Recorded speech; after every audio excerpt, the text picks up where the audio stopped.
During times of uncertainty, it's comforting to know we have a healthcare system in our community that's been committed to supporting us for well over a century. In this current time, we are standing together, and our bond is stronger than ever. KDMC, caring for our community like no one else can.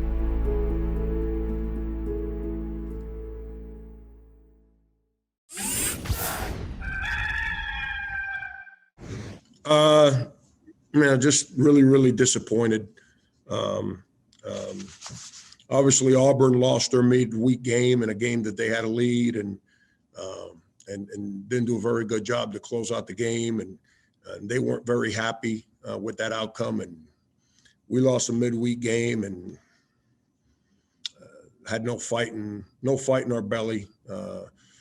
Auburn's a team. They're very young.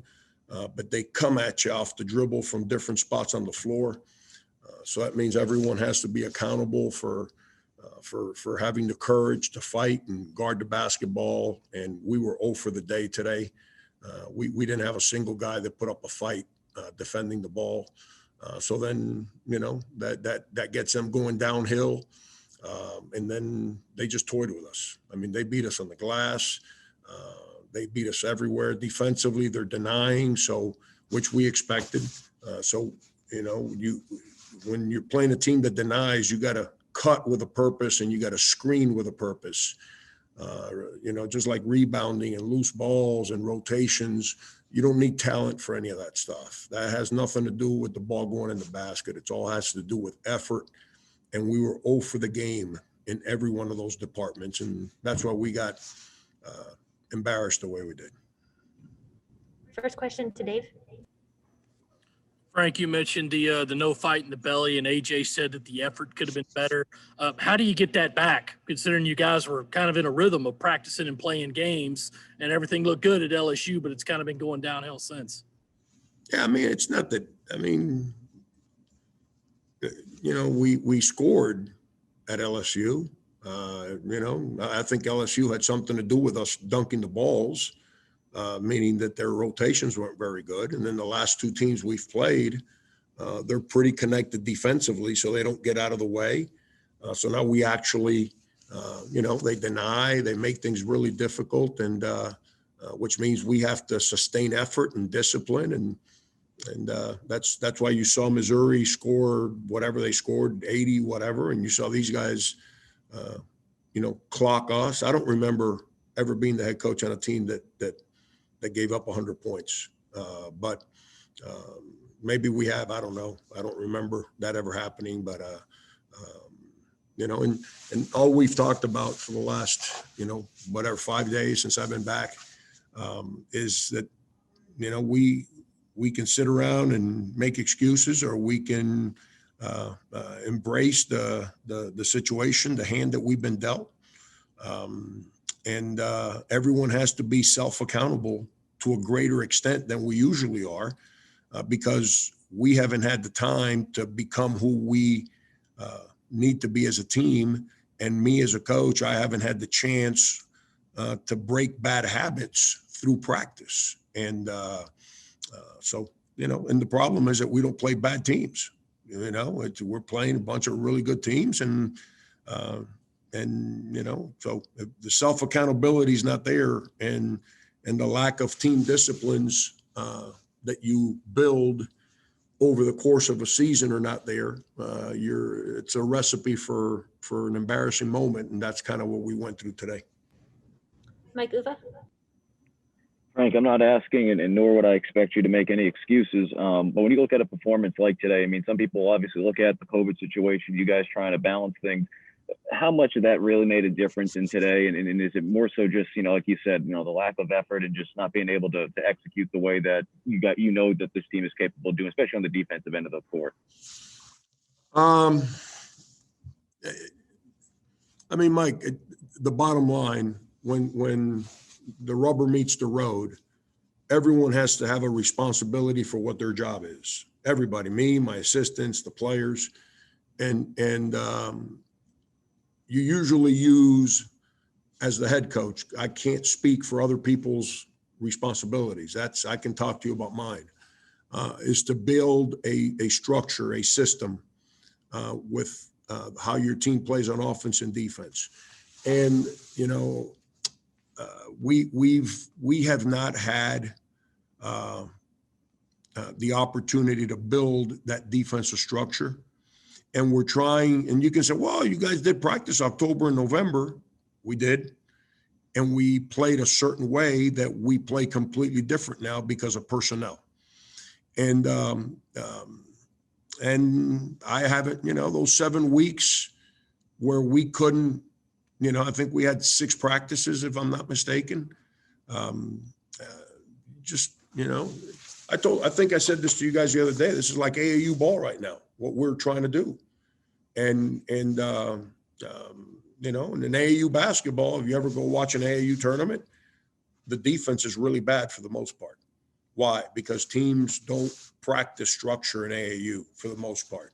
They get together and coaches try to simplify things, and you know, you just don't have the same team structure than you have when you practice every single day.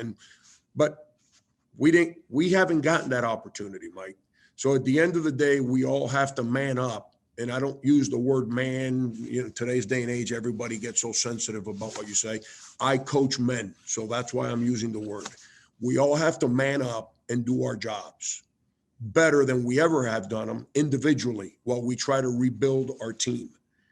And today, we didn't do our jobs very well individually. And we don't have team structure. And that's what I'm saying. When you connect the 2 dots, when you're in boxing, and you're in the ring and you hit the guy and the guy don't hit back, your confidence grows. Now, when you hit the guy and the guy smiles and hits you back, and you become a little more hesitant about punching again, because anytime you punch, you open your face. And when you open your face, you're going to get put to sleep if you don't know what you're doing. Well, that's a boxing analogy. And that's what happens in the ring. Well, today we never punched back. And as the game continued to flow, Auburn continued to gain more and more confidence in their aggression, and we never once stood ground and hit back, not one time in any department of the game. And, you know, when you do that and you play a good team, you get the result we got today.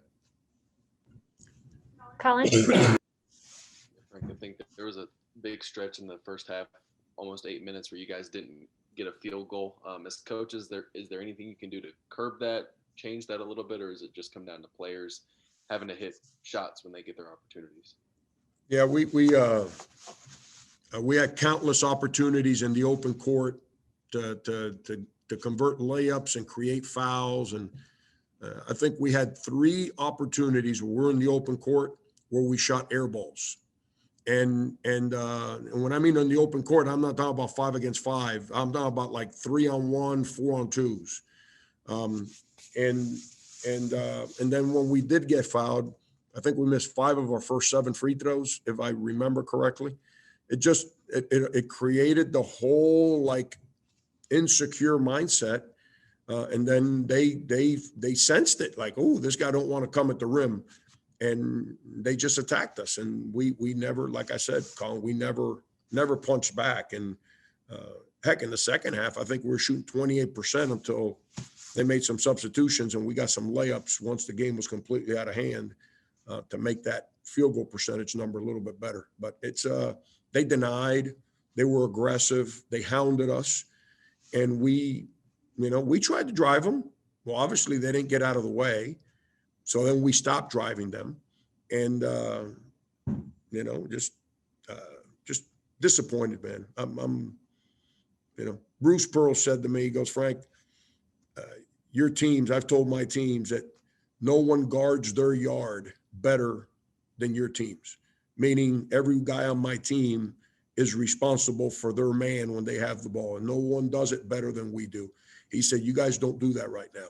I said, who you telling? I see it every single day. And that's where that self-accountability I'm talking about comes from. Cam? Coach, you said yesterday that you're not really looking for sympathy for this team with the situation they've been going through, but just some understanding of how hard it's been. When you have a game like this in practice, I guess, trying to fix it. How do you toe that line of still trying to, be tough on them, but also be understanding of how difficult this whole stretch has been for these guys? Well, Cam, if I get tough on them, then everyone wants to know why Frank is so mean and so bad and such a bad human being. And, we got to get people like him out of basketball and coaching. That's what all you guys that read chat rooms, that's what you're going to be reading. If I got to revert to what I tried to do when I first got here to fix this program that had no identity. And right now we're a team without an identity. And how do I fix that? Well, I've always fixed it through practice and disciplines and holding people accountable. And, and the confusing thing about this team is we got a lot of guys that have been through that already. We shouldn't have gone on rewind and start from scratch again. But here's the other thing. When a coach is trying to build an identity on a team, you got zero chance to win games, zero. And I'm trying to figure out, do I continue to believe in who we are and be patient and allow it to get back? Or do I kind of start making things very, very difficult to force an identity on this team? But if I do that, we got zero chance to win. Obviously, trying to do it the other way gave us zero chance to win today. So we're off from practice tomorrow. So I reflect a lot. It's all I do. When you become old like me, Uva doesn't understand these things. He just bulletproof. He's going to go figure out what to get into the next day. When you're my age, you reflect a lot. And you reflect on how to do things better. I got to figure that part out. Cam, I don't have those are the two alternatives. I don't have the answer for you right now. Joe? Coach, after the game, when you were looking at your players and just kind of getting a gauge of the locker room, do you sense that this team is not ready to fold yet, that they'll be able to bounce back? Like, what sense do you get after a performance like this, looking into your players' eyes after a tough loss? I don't have an answer for you, Joe. We haven't been around each other enough and consistently enough to deal with adversity and good for me to have a feel for where we're at as a team from that standpoint. I wish I can give you an answer, and I think you know me. If I had the answer, I'd give it to you. And I'm searching right now. Our leadership's not very good. It's not negative. When I got bad leadership, I'd say it's bad leadership. Right now, we got no leadership. We're just there. We're just there. And in life, there's nothing worse than just being there. You gotta be, when you look in the mirror, what's that person that's looking back at you? What's that person stand for? Right now, we as a team, we don't stand for anything. And, we got to figure out a way to get better in that department before we got any chance to win a game. Dick? Frank, AJ voiced a concern about the team not playing together on offense. You had 86 points today, but only had 14 assists. What are your thoughts on that? It's kind of what I explained about Auburn. Auburn tries to play defensively the way that my teams usually play defensively. They hound you on the ball and they don't let you pass the ball. So then you have to learn how to screen and cut. And screening and cutting, see, nobody has ever asked me like, wow, so-and-so did a great job of screening today. I've done press conferences for a long year. No one's ever asked me like, hey, so-and-so really cuts really well. No one's ever asked me that question because no one pays attention to those things. But if you don't do those things, you got no chance to win offensively. And, and right now we're really bad at those two things. We don't cut, we don't screen. I'm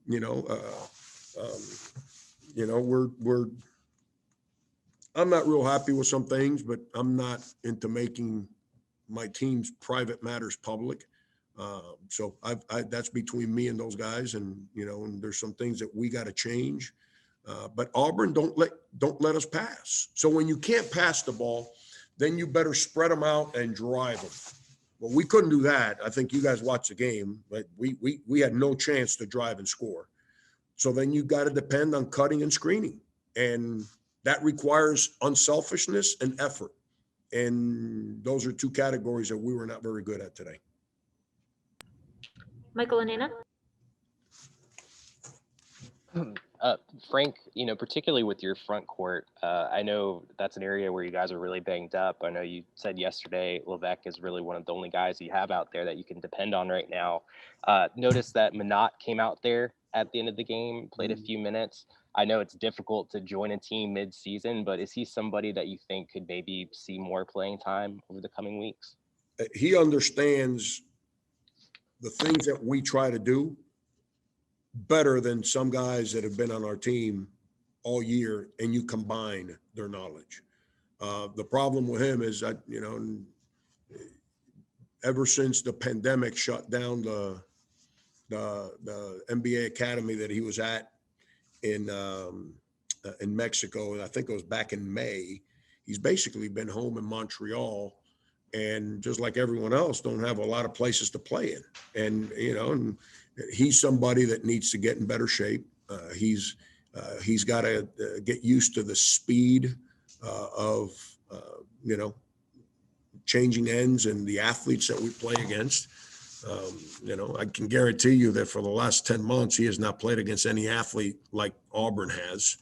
We just, we got to help him. We got to teach him, and then he's got to do his part. He's got to work really hard to get in a lot better shape so he can keep up with the game, and then he can impact it with what he's good at around the basket. Mitch? Coach, I know you mentioned that you guys got to cut better and you got to screen better as well. But in the meantime, before this game coming up later this week at home, what do you want to see in practice when you guys get back out there? I thought we were all right in practice the last couple of days. I didn't think we had bad practices. Truth be told, I was probably too easy on them yesterday from my standpoint. I'm trying. The one thing that if you ask anybody that's ever played for me, anybody, whether it's high school, K-State, or here, the one thing those players will tell you is Frank brings it every single day. And, I'm still trying to kind of rediscover some energy that I don't have right now that I've always had. So I'm trying really hard to bring a certain energy onto the court